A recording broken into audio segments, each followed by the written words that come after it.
There is a version of Gotham City that exists before Bruce Wayne, before the manor on the hill, before the cave beneath it, before the symbol in the sky and the man who answered when it burned. There is a version of Gotham that no one talks about, not in the histories they teach, not in the stories they tell to tourists who come to see the bridges, the gargoyles, the skyline that looks like it was designed by someone who wanted the city to feel like a warning.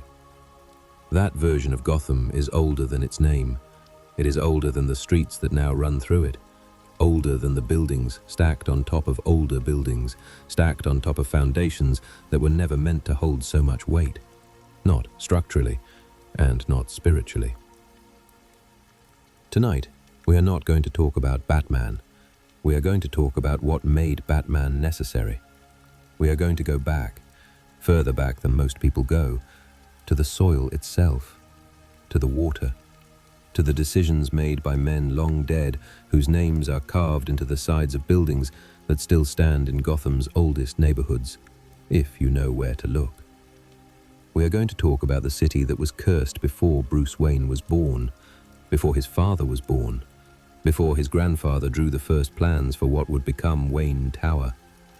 We are going to go all the way back to the beginning, or as close to a beginning as Gotham has, because cities like Gotham don't really begin.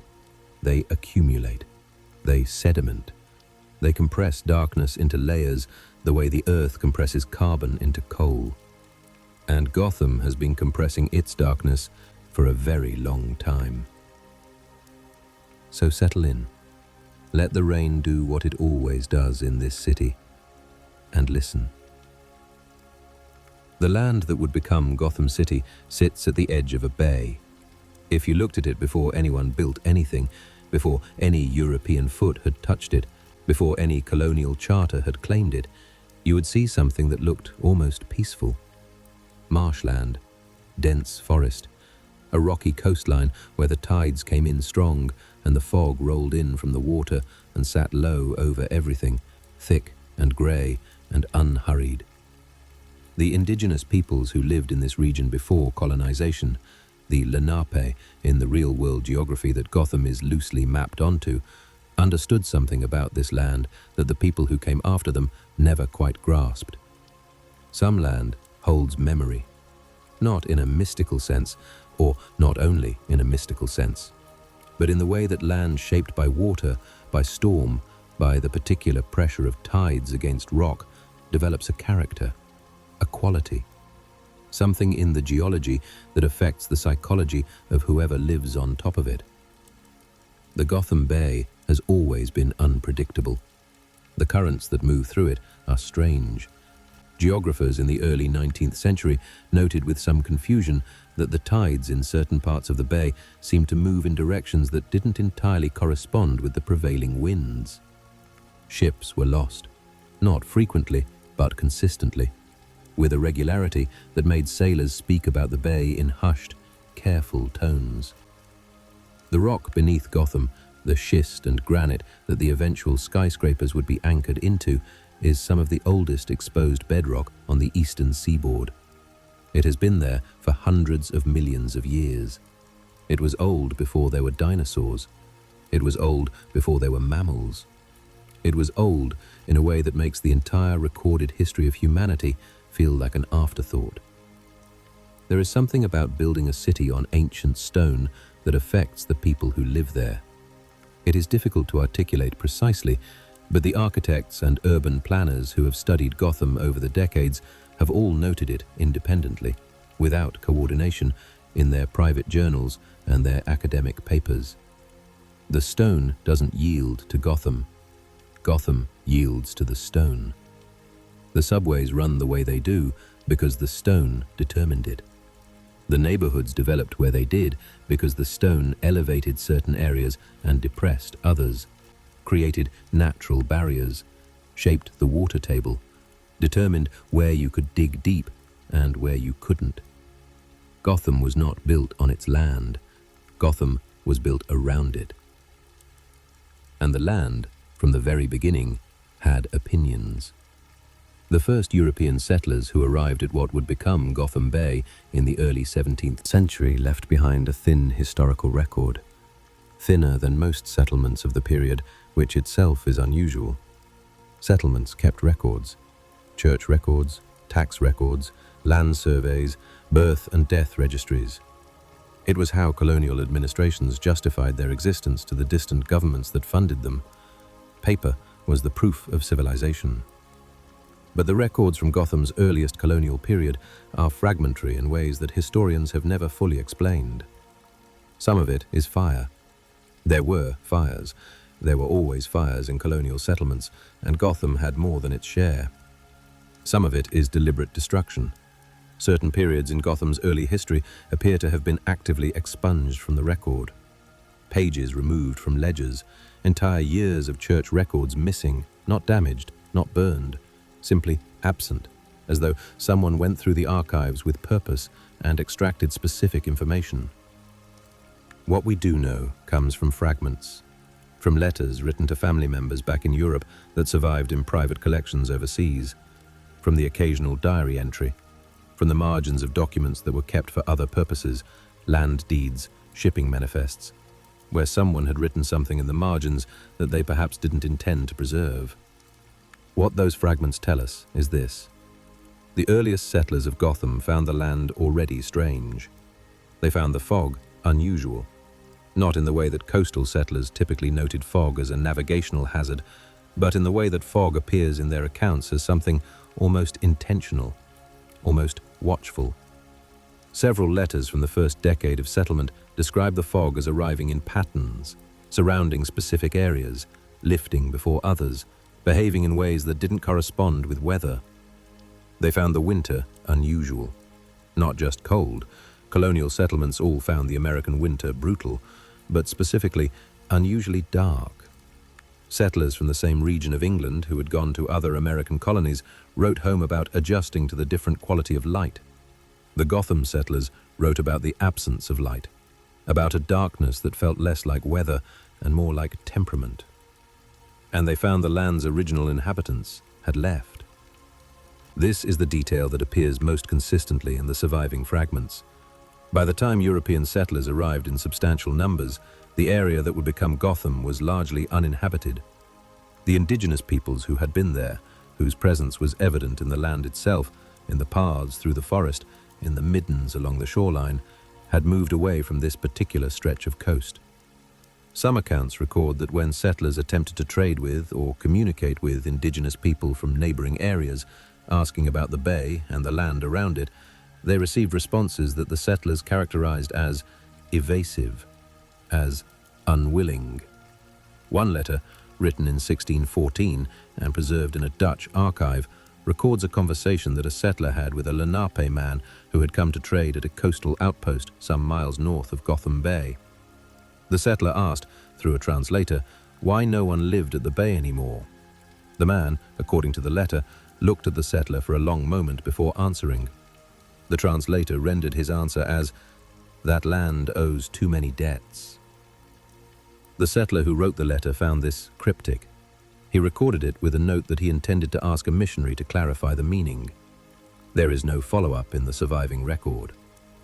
Gotham City, in the lore, in the comics, in the versions of the story that have accumulated over decades of Batman mythology, has several founding families.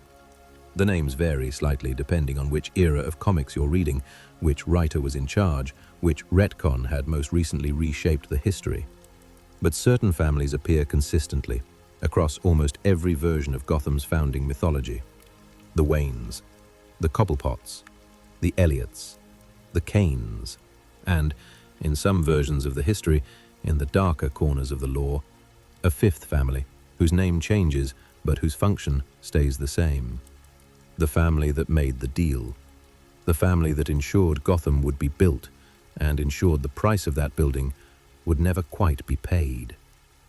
We will get to them. But first, the others. The Waynes family.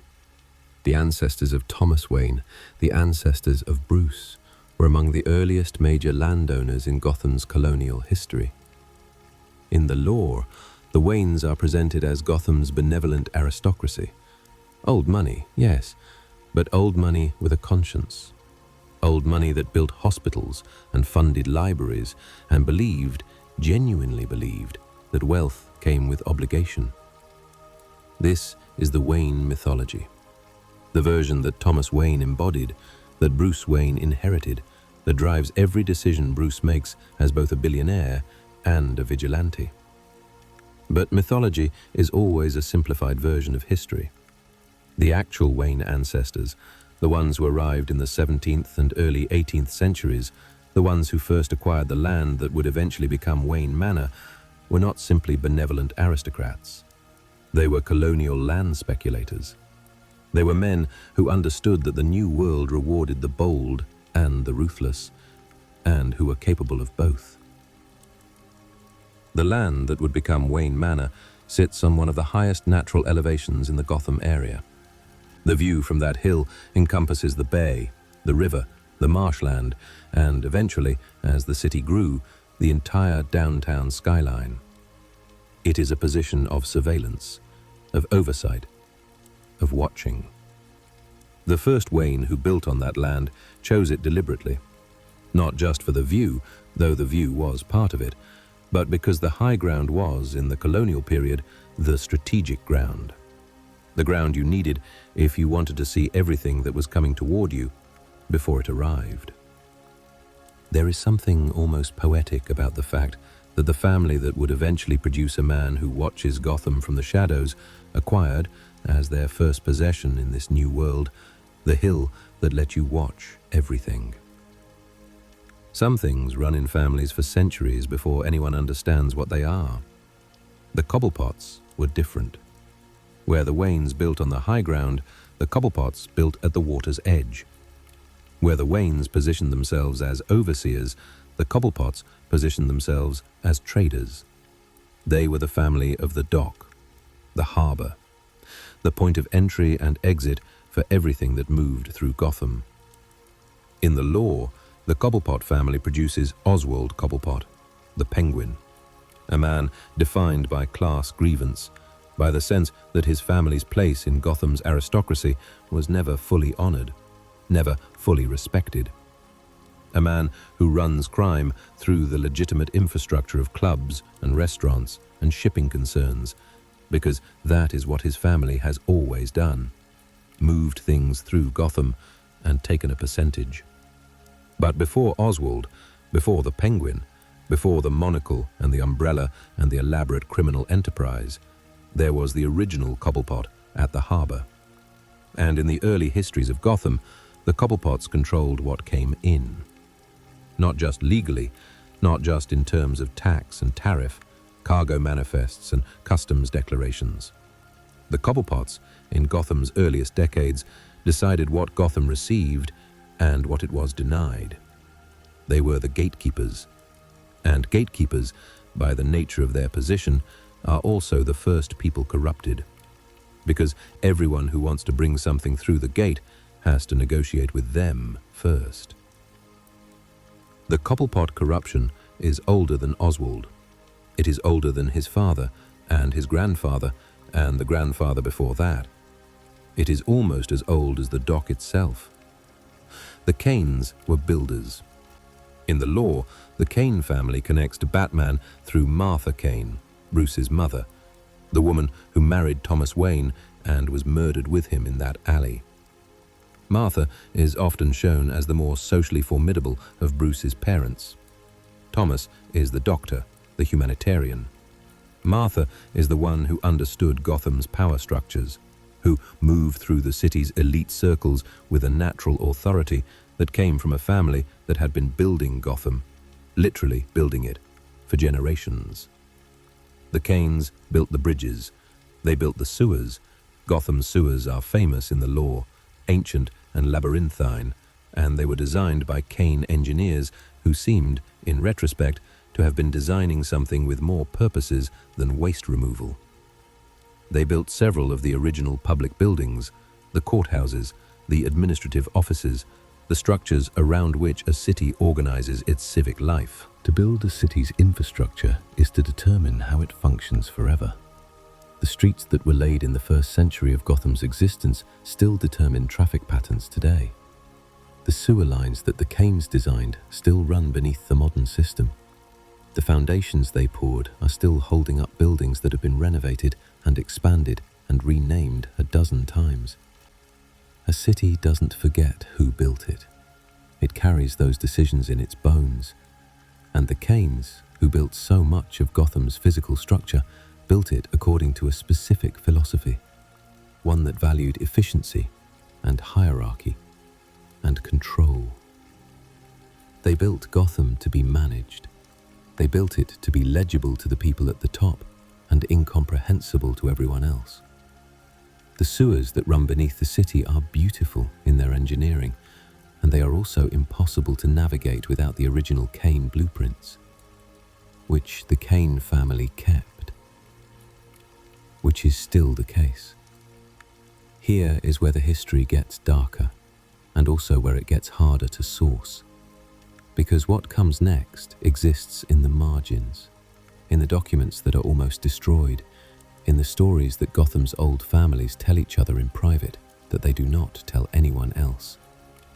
In several versions of Batman's extended lore, in the graphic novels that venture furthest into Gotham's mythological prehistory, there is a story about a night in Gotham's colonial past when the founding families made an agreement.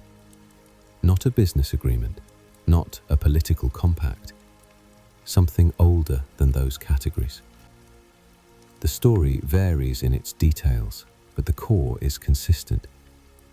In the early years of the settlement, when the colony was struggling, when the winters had been brutal, when disease had taken a significant portion of the population, when the whole enterprise of building a city in this particular place on this particular land seemed like it might simply fail, the heads of the founding families met. They met not in any of the official spaces of the settlement, not the courthouse, not the church, not the trading house.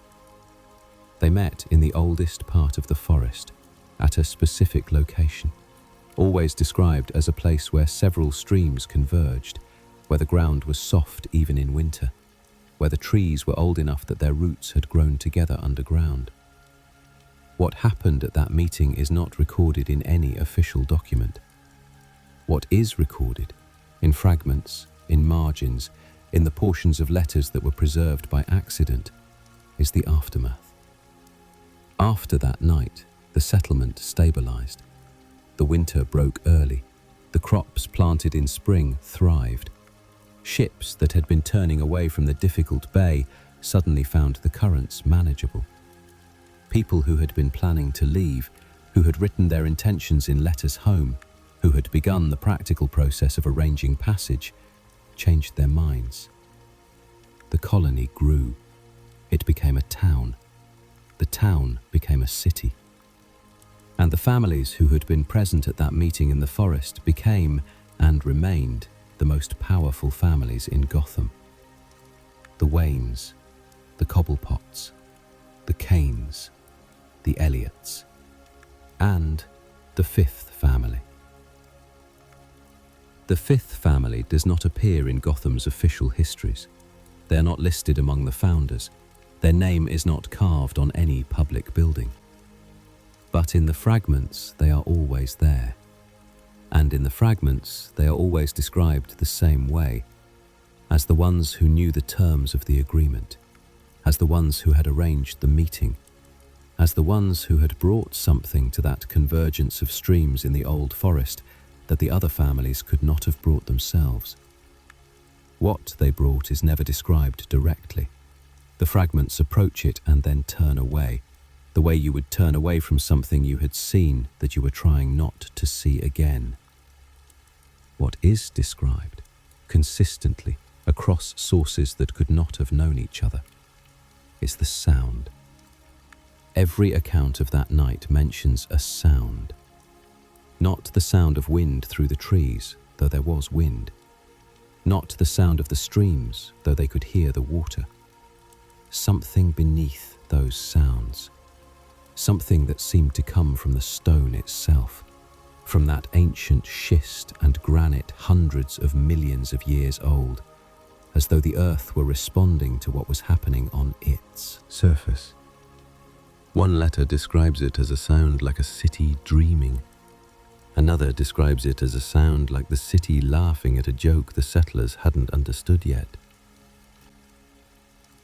That letter was written in 1689. It was found in a private archive in Amsterdam in 1997. The researcher who found it included it in an academic paper about colonial American settlement patterns. Nobody seems to have read the paper. The paper is still available if you look for it. Nobody seems to want to. Gotham City looks the way it does for reasons that seem, on the surface, aesthetic. The Gothic architecture, the gargoyles on the buildings, not just the old buildings, but buildings constructed well into the 20th century, buildings that had no historical reason to be built in a medieval European style, and yet were. The towers that seem to lean slightly toward each other, the streets that narrow and then widen without apparent logic, the alleyways that are too long, but curve in ways that make you lose your sense of direction. The darkness that accumulates in Gotham's skyline, even on clear days. A darkness that comes not from any single shadowed corner, but from the cumulative effect of structures that seem designed to block light from reaching the ground. These things are discussed in art history courses and architecture programs as stylistic choices, as aesthetic decisions made by various architects over various centuries. But spend enough time with Gotham's building history, really spend time with it. Go back to the original plans, look at the commissioning documents, trace who built what for whom and when, and something else emerges. The darkness in Gotham's architecture is not accidental. It is not even entirely stylistic. It is structural. The buildings are positioned relative to each other in ways that, when mapped from above, create consistent shadow corridors, streets and avenues that receive minimal direct sunlight even at midday, even in summer. The angles are too precise for this to be coincidence. Someone calculated them. The gargoyles are not simply decoration. In the original Kane building plans, some of which survive in fragmentary form, the gargoyles serve a structural purpose that was never adequately explained. They are anchored into the building's load-bearing elements in ways that decorative stonework typically is not. They are described in the plans as necessary. Necessary for what is not specified. The Gothic style that pervades Gotham's architecture across centuries, appearing in buildings from the 1700s, the 1800s, and the early 1900s, even as the rest of American architecture moved through entirely different periods and movements, was not a local quirk or a regional tradition. It was a decision that appears to have been made once, very early, and to have simply continued, as though every architect who worked in Gotham afterward understood, without being told directly, that this was the form the city required. There is a theory, articulated in one of the few academic works that takes Gotham's architectural history seriously as something more than a comic book backdrop, that the city's architecture is not responding to aesthetic preferences or even structural necessities. It is responding to the city's psychology. Cities develop psychological identities over time, not metaphorically, literally. The built environment shapes the behavior and mental states of the people who live in it. Street width, building height, the quality of natural light, the prevalence of green space versus hard surface. All of these have measurable effects on anxiety levels, on social trust, on rates of mental illness and criminal activity. Gotham's architecture, by these measures, is optimized for a specific psychological outcome. It is built to make people feel small, to make them feel watched, to make the streets feel like they belong to something other than the people walking through them. And the thing is, this outcome serves someone. Small people, watched people, people who feel that the city belongs to something larger and darker than themselves. Those people are easier to control. They are more afraid. And afraid people make different decisions than free people. They are more deferential to authority and more susceptible to the kind of authority that presents itself as protection from the very fear that the city itself generates. The Weens, the Cobblepots, the Keens, the Elliots, the families who built this city and who benefit from the psychology this city creates. The families who have run Gotham in one form or another since the night in the forest when the settlement decided it would survive. You cannot build a city this way by accident. Beneath Gotham, there are layers.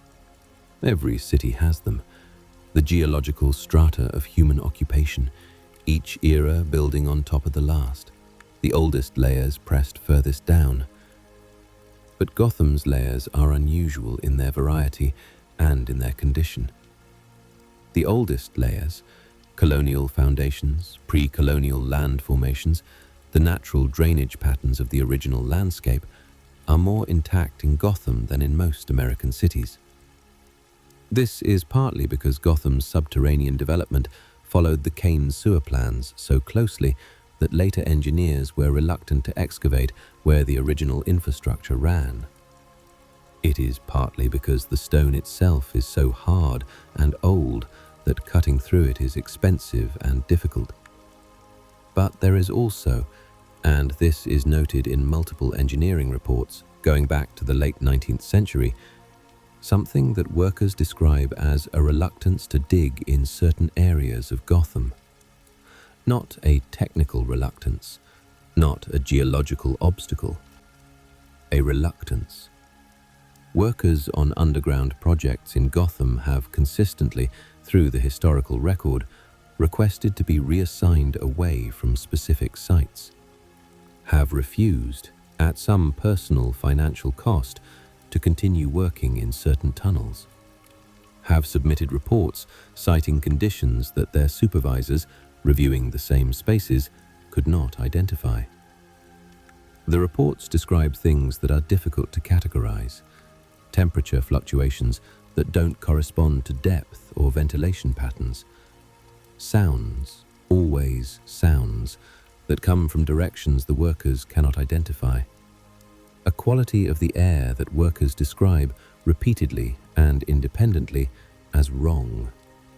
Not bad air, not gas, not any of the standard underground hazards, wrong in a way that they find difficult to specify further. One report from 1923, filed by a foreman on a sewer expansion project in Gotham's Old Harbor district, the oldest part of the city, the part built on the original colonial foundations, describes his crew discovering a subterranean space that does not appear on any of the Kane blueprints. A room, he called it, though he qualified the word immediately. Something that functions as a room, he wrote. Something that was shaped like a space where people gathered. Something that had been used. He described the floor as worn smooth in a circular pattern, the way floors are worn by people moving around a central point. He described what he thought were markings on the walls, though the darkness and the poor light made them difficult to see clearly. He described the sound in that space as the loudest silence he had ever heard. His crew refused to go back. He filed the report, submitted a request for the project to be rerouted, and the request was approved.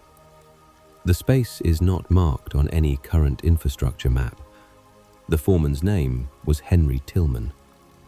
He retired from the city engineering department in 1931 and moved to a small town in western Pennsylvania. He never went underground again. His grandson, in an oral history project conducted by a Gotham university in the 1980s, mentioned that his grandfather had rarely talked about his work except once, near the end of his life, when he described finding something underground that had convinced him that Gotham was a city that had made a decision he didn't understand but could feel. That Gotham had decided to be what it was. That the city itself had consented to its own darkness. And that whatever had gathered in that underground room, whatever ceremony or agreement or transaction had worn the floor smooth in that circular pattern, was still, in some meaningful sense, in effect. Thomas Wayne was born into the weight of all of this. He did not know the full history. The full history, as we have been tracing it tonight, is not the kind of thing that gets passed down openly. It sediments.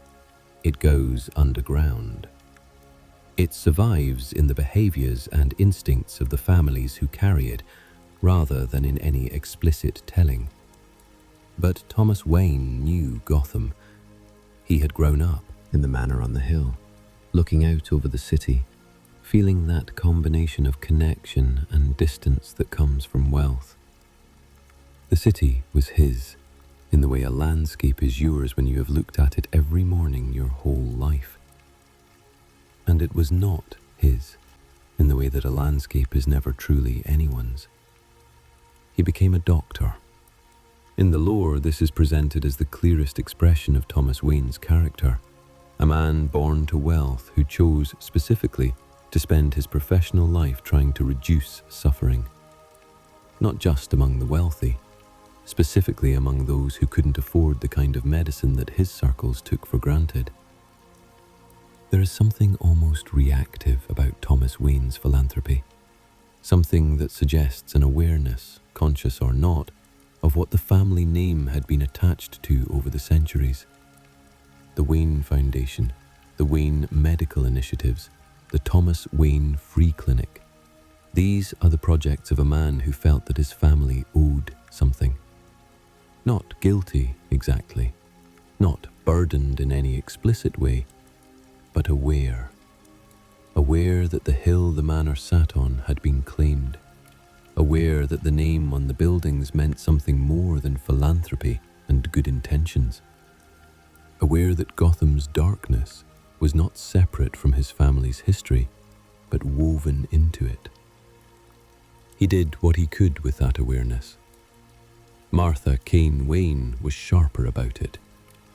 In the lore, Martha appears less frequently than Thomas. She dies in the same moment, in the same alley, and in many versions of the story she is given less interiority, less complexity. She is the mother, the loss, the white pearls on the pavement. But the Kane family she came from understood Gotham differently than the Waynes did. The Kanes built the bones of the city. They knew where the bodies were buried, not metaphorically, literally. In the process of building Gotham's sewers, its roads, its foundations, the Kanes had encountered things, had made decisions about what to build over and what to leave in place. Martha Wayne, née Kane, grew up with knowledge of the city that she may never have fully articulated, but that informed her sense of what Gotham was. She moved through Gotham's social world with a directness that sometimes surprised people, a willingness to name things that others preferred to leave unnamed, to look at problems clearly rather than through the gauze of old money optimism. She was not optimistic about Gotham, not in any simple sense. She loved the city the way you love something you know completely, including its darkness, including the parts that should be looked at directly rather than around. She was killed before she could teach Bruce to love it the same way. Thomas was killed before he could teach Bruce what the weight of the Wayne name actually meant. And so Bruce inherited everything: the name, the weight, the hill, the darkness, without a guide. And then he became the guide himself. But the darkness he was guiding people through was older than he knew, older than his parents, older than the family he was born into, older than the city that shaped them all. It was there in the stone beneath the manor. It was there in the formula of streets that never let enough light reach the ground. It was there in the worn floor of that underground room, smooth from the footsteps of people moving around something they had agreed never to name out loud. Batman was not born in that alley. Batman was born when a city that had always produced darkness finally produced someone willing to stand inside it with his eyes open. Part 9. The families that stayed wrong. Every city has families that accumulate power. Every city has dynasties that span generations, wealth that reproduces itself, influence that outlasts the individuals who build it. Gotham has this. But Gotham's dynasties have a quality that sets them apart from the old money of other cities. They don't change. Old money changes, usually. It adapts. Children rebel against their parents' values, or absorb different ideas from education and travel and the simple process of becoming a person separate from their origins. Families that hold power for long enough inevitably produce members who question that power, who redirect it, who reshape the family identity towards something different from what it was in the founding generation. This happens in the Rockefeller family and the Carnegie family and the Kennedy family, and virtually every multi-generational wealthy dynasty in American history. It does not happen in Gotham's founding families. The Cobblepots produce, generation after generation, men who control the port and take a percentage of everything that moves through it. The specific form of this control changes. In one century, it is direct political power. In another, it is organized crime. In another, it is the kind of legitimate business that is indistinguishable from organized crime if you look closely enough. But the function stays the same. The Elliots produce, generation after generation, men of extraordinary surgical skill who use that skill in the service of control, who are drawn, despite every advantage, toward a particular kind of obsessive resentment, specifically toward the Waynes. Hush, Thomas Elliot, Bruce Wayne's childhood friend turned nemesis, is not an anomaly in the Elliot family history. He is the clearest expression of something that has been running in that line for as long as the family has existed. The Kanes keep building, and they keep building in ways that serve power. Every major Kane architectural project in Gotham's history has created something that made the city more difficult to navigate for the people at the bottom, and more legible to the people at the top. More confusing for outsiders, and more comfortable for those who knew the plans.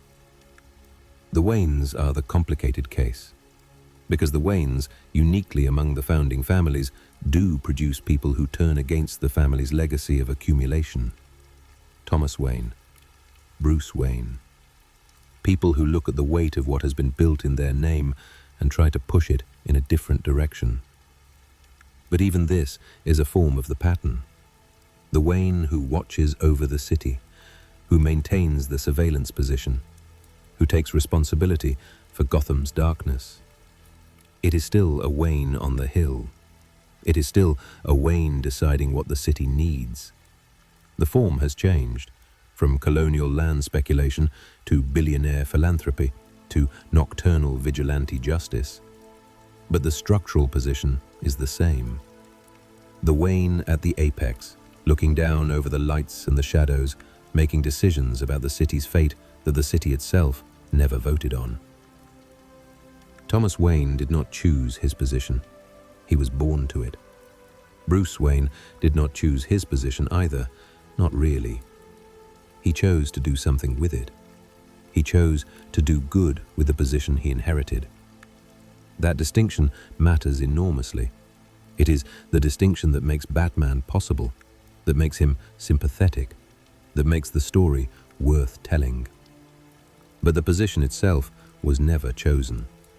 It was arranged for him. By history, by the families, by the night in the forest where the settlement decided it would survive at whatever cost, by the city that was cursed before he was born. Here is a thing that is true about Gotham City, and that most discussions of Gotham carefully avoid stating too directly. The crime is not a failure of the city. The crime is a feature of the city. Not in a cynical sense, not in the sense that the people who run Gotham want crime. They don't, exactly. Crime is messy.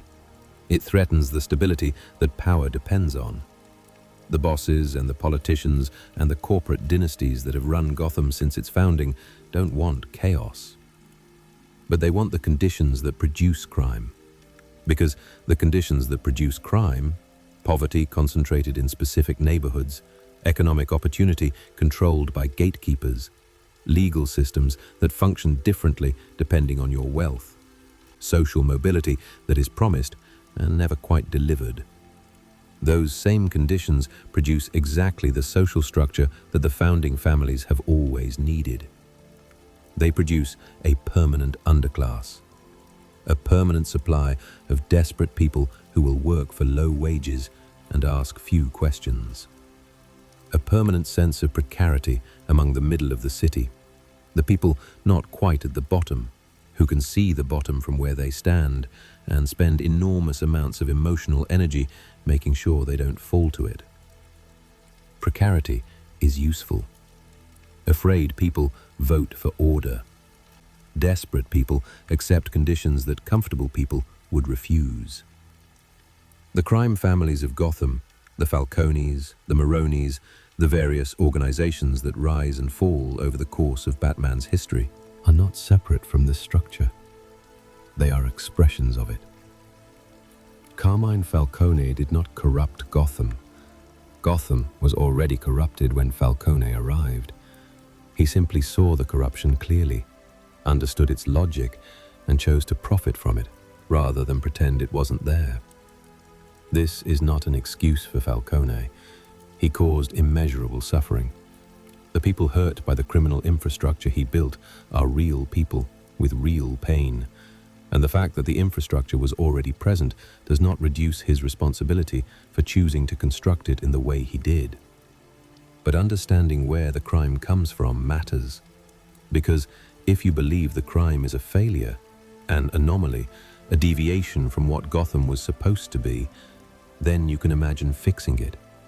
You can imagine Batman beating the right villain and restoring some original state of goodness.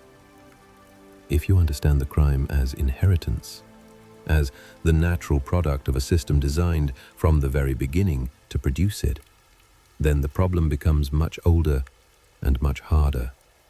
Then, Batman is not fixing Gotham, he is managing it. He is holding back the worst expressions of something that runs all the way down to the bedrock. Something that was already there when the settlers arrived and decided this was the place they would build their city. Something that said, in whatever language stones and water and deep geology speaks, yes, build here. I have been waiting. There is a category of person that Gotham produces reliably across every generation, across every era of its history. Not the crime lords, not the wealthy dynasties, not the politicians or the police commissioners or the district attorneys who come into office promising reform and leave office as compromised as everyone before them. The other kind.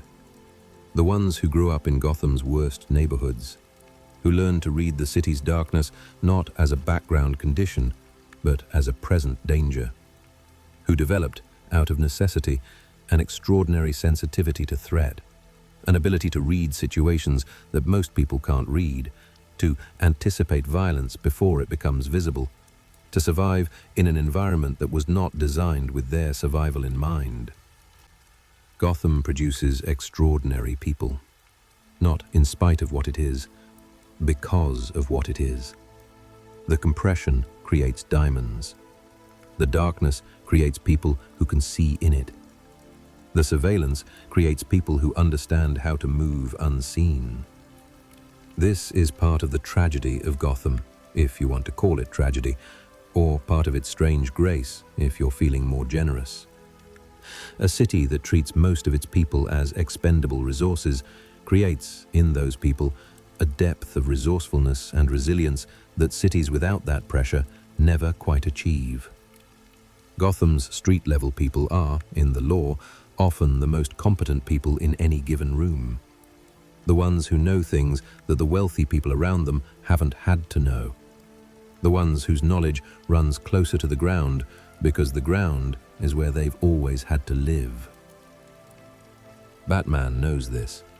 It is one of the reasons he operates at night, at street level, in the alleys and the rooftops and the places that Gotham's official culture pretends don't exist in the form that they do. He is not trying to save Gotham's people from above. He is trying to stand alongside the version of Gotham that has always had to save itself.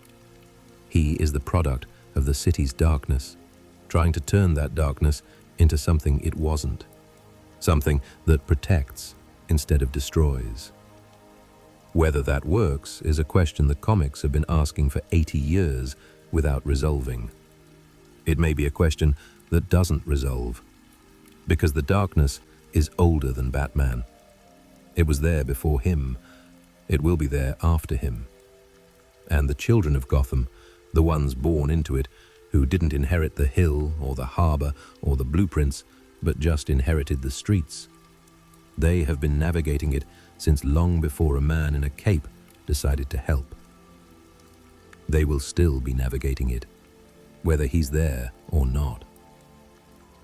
The question that sits at the center of every Batman story, stated or unstated, is this: why doesn't it work? Batman has been operating in Gotham for decades, in the logic of the comics, in the mythology that has accreted around the character since 1939. He has beaten every villain. He has dismantled crime empires. He has outwitted criminal geniuses, survived plots of staggering complexity and violence, endured losses that would have ended any ordinary person's ability to function. And Gotham is still Gotham. The Joker goes back to Arkham. The Penguin reopens his club. The Riddler finds a new scheme. The darkness that pools in the alleyways, that thickens in the worst neighborhoods, that corrupts the officials and bends the institutions, it remains. Not unchanged. Nothing stays exactly the same. But fundamentally, essentially, ineradicably, it remains. Why? The simple answer, the in-universe answer that Batman himself often operates on, is that the villains are too powerful and too persistent, and the system is too corrupt. That the solution is more Batman, more vigilance, more nights without sleep, more impossible choices, more holding the line. But the simple answer doesn't satisfy the deeper question, because the deeper question is not why Gotham's crime persists despite Batman. The deeper question is why Gotham's darkness persists despite everything. Despite the Wayne's philanthropy, which is real and substantial. Despite the occasional moment of genuine reform, the occasional district attorney who isn't compromised, the occasional police commissioner who actually believes in what the job is supposed to be. The darkness persists because it is load-bearing. The city that was built on that night in the forest, whatever was agreed, whatever was exchanged, whatever price was named and accepted in that space where the streams converged and the old stone listened, that city has a structure that requires the darkness. The wealth at the top is supported by the precarity in the middle, which is supported by the desperation at the bottom. The buildings that block the light were designed by people who understood that certain social effects come from environments that feel oppressive. The labyrinthine sewers and the confusing streets were built by a family that kept the blueprints. Remove the darkness and the structure changes. The accumulated power of 2 centuries or more of Gotham's founding families, the position they hold, the wealth they maintain, the control they exercise, would have to be rebuilt from different materials. And the people who benefit from the current structure are not going to dismantle it. Not willingly. Not completely. Batman cannot save Gotham because Batman is part of Gotham. He came from the hill. He operates from the cave beneath it. He uses the Wayne Foundation's money, the money that was built, however far back, on the same soil and the same arrangements as everything else.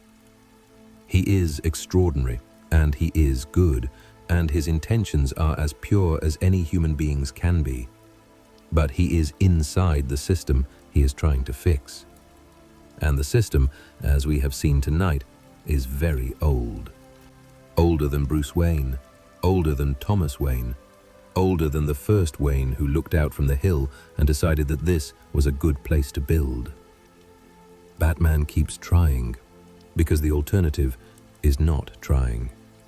And not trying in a city like Gotham is not neutrality.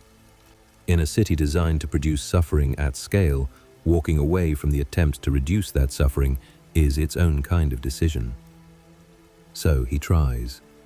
He tries knowing, on some level, the level where the knowledge lives before it becomes conscious thought, that the darkness is structural, that the corruption runs to bedrock, that the night in the forest set terms that still, somehow, in ways no living person can fully trace, remain in effect. He tries anyway. Maybe that is what the city needed all along. Not a solution, a refusal. Someone who looked at the terms of the original compact, the darkness, the cost, the conditions accepted by people long dead in exchange for a city that would survive, and said, I don't accept this. I know the terms. I know the history. I know what this city is built on and what it has always required. I don't accept this. And went out into the night anyway. If you were to walk through Gotham, really walk through it, neighborhood by neighborhood, from the heights of the old Manor District down through the old money enclaves and into the gradually darkening geography of the lower districts, and finally into the areas that the city's official maps show without much detail, you would feel the city change around you, not just economically, not just architecturally. You would feel it the way you feel weather changing, a shift in pressure, a quality of the air. The upper districts, the areas around Wayne Tower, the financial district, the old residential neighborhoods of the founding families, have a particular quality of stillness, of weight, of something that presents itself as solidity but feels, if you pay attention, more like suppression. Things are contained here, controlled. The darkness is managed. It is still there. It is simply dressed better. As you move down through Gotham, and in this city, movement through the social geography is literally a movement downward, the elevation maps correlating almost exactly with the economic maps, the suppression loosens. The containment becomes less tight, and what is contained becomes visible. The Narrows, Gotham's most notorious lower district in the law, sits at roughly sea level, below the hill, below the old family neighborhoods, right at the water's edge, on land that is almost marshy, that floods in significant rain, that has always been the most physically precarious part of the city. The Narrows is where Gotham's institutional containment architecture concentrates. Arkham Asylum is accessible from the Narrows. Blackgate Prison looks out over the same water. The free clinics, the halfway houses, the emergency shelters, the soup kitchens, they are here, in the lowest part of the city, where the most people who need them are concentrated, and where the official city comes least often. The geography is not accidental. A city that processes its surplus population, its economically expendable people, its mentally ill people, its incarcerated people, its most desperate and most damaged, always builds the processing infrastructure near the people being processed. But Gotham has gone further. Gotham has built its processing infrastructure in the physically lowest, most precarious, most flood-prone, most shadow-saturated part of the city. The message is not subtle if you know how to read cities. The people at the bottom of Gotham's economy live at the bottom of Gotham's geography. The institutions designed to manage them are built as close to the literal waterline as the engineers could manage without the buildings floating away. And above all of it, literally above, on the elevated ground, on the hill, in the manor, the family that has watched over Gotham since the beginning. This is not a city that developed naturally.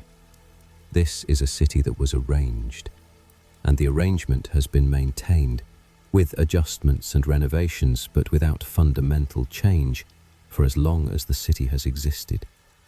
The fear that lives in Gotham's geography, the particular quality of dread that pools in the narrows, that hangs in the alleyways of the middle districts, that shows up even in the stillness of the upper neighborhoods as something underneath the control, is a design feature. It keeps people in their positions. It makes movement feel dangerous even when it isn't. It makes ambition feel foolish even when it could succeed. It makes the darkness feel inevitable in a way that serves everyone who benefits from people accepting their position as inevitable. Batman moves through this geography every night. He knows every district. He knows every alley. He knows the fear in each neighborhood and the specific quality it takes depending on where you are in the city's vertical hierarchy. He knows because he has been down here, in the dark, with the rain and the stone and the old, old weight of everything that was built before him. And he knows, whatever else he believes or doubts, that the fear is a lie, that the darkness is not inevitable, that it was arranged, and that anything arranged can be rearranged, even if rearranging it takes longer than one man's life, even if it takes longer than the original arrangement took to build, even if it takes as long as the stone took to form. In Gotham, it rains. Not always, not every day, but consistently, recurringly, with a frequency that is statistically unusual for a city at Gotham's latitude, and that weathermen have noted across generations with a resigned kind of bafflement.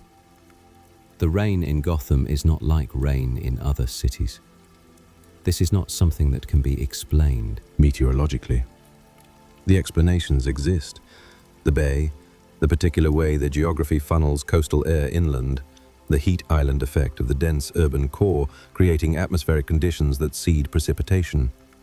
These explanations are true as far as they go, but they don't quite account for the quality of the rain. The rain in Gotham falls in a way that feels personal. It is not particularly heavy most of the time. It is not dramatic. It is simply present. A consistent, low-level percussion on stone and glass and metal that has been the ambient sound of this city for as long as the city has existed. The earliest colonial accounts mention it.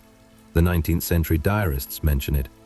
Every generation of Gotham's inhabitants has written about the rain in terms that go beyond meteorological observation, in terms of temperament, of character, of the feeling that the rain is doing something other than simply falling. One theory, proposed half seriously by a Gotham University urban ecology professor in 2003, is that the rain functions as a kind of sensory reset for the city. That the consistent ambient noise creates a psychological condition in Gotham's inhabitants that contributes to the dreamlike quality of life in the city. The way that white noise affects sleep, promoting a certain depth and consistency of altered consciousness, the rain does something similar to the waking city. It is harder to think clearly in rain, harder to think sharply. The edges of things soften, the categories blur. This would serve the city's darker purposes very well. A population that thinks in slightly blurred categories is a population that is easier to manage. that accepts conditions it might refuse if it were thinking more sharply, that confuses the symptoms of systemic corruption with the natural order of things. The rain falls. The darkness persists. The families at the top maintain their positions. The people at the bottom accept their positions. And the sound of water on stone is the constant backdrop to all of it, soft and consistent and oddly soothing, like a lullaby composed by the city for itself, like the sound of a city dreaming. Tonight, wherever you are, if you can hear rain, listen to it for a moment, not as weather, not as sound, as something that has been falling on this city since before the city existed, on the stone, on the marshland, on the forests that grew and were cut down and grew back in different shapes, on the roads that were laid and relaid, on the buildings that went up and some that came down and many that are still standing, on the rooftops where a man in a cape stands in the dark, looking out at a city that was arranged to be what it is, and deciding, against all evidence, against all history, to believe that it doesn't have to stay that way. The rain falls on him, too. He doesn't move. Bruce Wayne will die someday. In the logic of superhero mythology, this is often deferred. The hero is eternal. The cape passes to a successor. The symbol endures beyond the individual. And there is truth in that, as far as it goes. The Batman that Bruce Wayne created, the idea of it, the fear it cultivates in criminals, the hope it represents to everyone else, that is larger than Bruce Wayne. It has already demonstrated this. Dick Grayson wore the cape. Jean-Paul Valley wore the cape. Terry McGinnis will wear the cape in the far future that the Batman Beyond stories depict. The symbol survives the man. But Bruce Wayne, the specific man, the child of that alley, the heir to that hill, the person who made the specific decision to turn his specific grief into something the city could use, he is mortal. When Bruce Wayne is gone, what remains? The Wayne Foundation, the philanthropic infrastructure he built and maintained and directed toward the city's most persistent problems. The hospital that bears the family name, and the clinic, and the scholarship programs. These are real. These help real people. They are not nothing.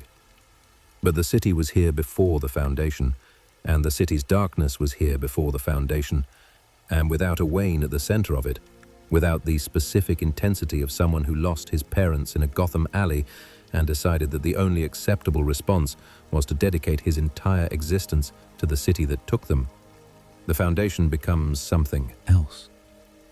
Something good, but something institutional. Something that makes peace with the systems it operates within rather than refusing them. And the work Bruce does that doesn't go through the foundation, the nightly work, the work in the dark, that ends with him, or passes to whoever is next. And whoever is next will have to make the same decision he made. Will have to look at the city as it is, not as it was supposed to be, not as the founding mythology describes it, not as the PR campaigns of its powerful families present it, but as it actually is, with all the history, the colonial land grabs, the night in the forest, the architecture of suppression, the rain and the stone and the underground room with the worn circular floor, with everything we have traced tonight, all the way back to a bay in the 17th century where the fog behaved strangely, and the indigenous people had already left, and a Dutch colonial noted that the land owed too many debts. Whoever is next will have to know all of that, or sense it, or feel it in the specific weight of standing on the hill and looking out at the city. And then we'll have to decide, as Bruce decided, to try anyway. Because the alternative is the darkness winning by default. Because the original compact set terms that someone has to refuse. Because the city that was cursed before Batman was born is still the city. And someone has to stand in it. In the dark, in the rain, and refuse. We will never know exactly what happened on that night in the forest. The records are incomplete by design. The fifth family, whatever their name, ensured that the specific terms of whatever was agreed would not survive in any recoverable form. You cannot renegotiate terms you cannot read. You cannot challenge a compact you cannot fully describe. This may be the oldest and most effective form of power, not the kind that announces itself, not the kind that builds monuments, but the kind that arranges things and then removes the evidence of the arrangement, leaving only the effects. And the effects are Gotham. A city that draws darkness toward it, that produces criminality not as a failure, but as a function, that consistently places the people who believe themselves to be in control of it, the mayors, the commissioners, the district attorneys, the reformers, the heroes, in positions where control is always just slightly out of reach. A city where the rain falls and the stone endures, and the families that have always run things continue to run things, generation after generation, with different faces and different methods, but the same essential position. A city that needs and produces and breaks and needs again the person who refuses. The terms of the original compact are unknowable, but the effect of the compact is the city itself. And the effect of the compact's refusal, the stubborn, impossible, generation after generation refusal to accept the darkness as inevitable, is Batman. Not Batman the person, not Bruce Wayne with his specific grief and his specific skills and his specific corner office in a tower that bears his name. Batman the idea. Batman the refusal. Batman as the city's own immune response to itself. The thing the city produces to fight its own nature, to say no to the terms of its own founding. Every city produces what it needs. Gotham produced the darkness it needed to maintain its power structures. And then, in an alley on a night when two good people died for the contents of a wallet, it produced something that would spend the rest of its life pushing back. Maybe that was always going to happen. Maybe the compact always required its own refusal. Maybe the darkness, for all its patience and its age and its deep stone certainty, was never going to be the last word. Maybe some arrangements, no matter how old and how carefully maintained, cannot hold forever against a single person who decides to stand in them and say no. Maybe. Gotham hasn't decided yet. It keeps raining. The stone keeps enduring. And somewhere out there, in the dark, above the city that was cursed before he was born, he is still looking down at it, still refusing, still trying. If you could stand on the hill tonight, if you could stand where the manor stands, on the old stone, with the city spread out below you, you would see the lights, thousands of them, tens of thousands, the lights of apartments and offices and hospitals and bars, and the small glowing windows of people who are still awake this late, who are reading or worrying or simply unable to sleep. And you would see the darkness between the lights, which is always larger, which has always been larger. This is the city that was arranged to need saving. This is the city built on a debt that was never paid, on a compact that was never officially recorded, on terms accepted by men long dead who are still, in every possible way that matters, determining what this city is. This is the city whose stone is older than mammals, whose bay has always been strange, whose gargoyles are structural, whose sewers were designed to be incomprehensible to everyone except the family that built them, whose rain falls just a little too personally to be only weather. This is Gotham. It was here before Batman. It shaped the family that produced Batman. It shaped the city that killed his parents. It shaped the cave he retreated into and the symbol he climbed back out of it with. It shaped everything. And every night, the thing it shaped goes back into it, into the dark, into the rain, into the streets that were laid by someone who wanted them confusing, past the buildings that were built to make you feel small, down into the neighborhoods where the city processes its most expendable people, into the place where the oldest stone waits, where the original deal was made, where the debt is still, somehow, in some form that no living person can fully name, still owed.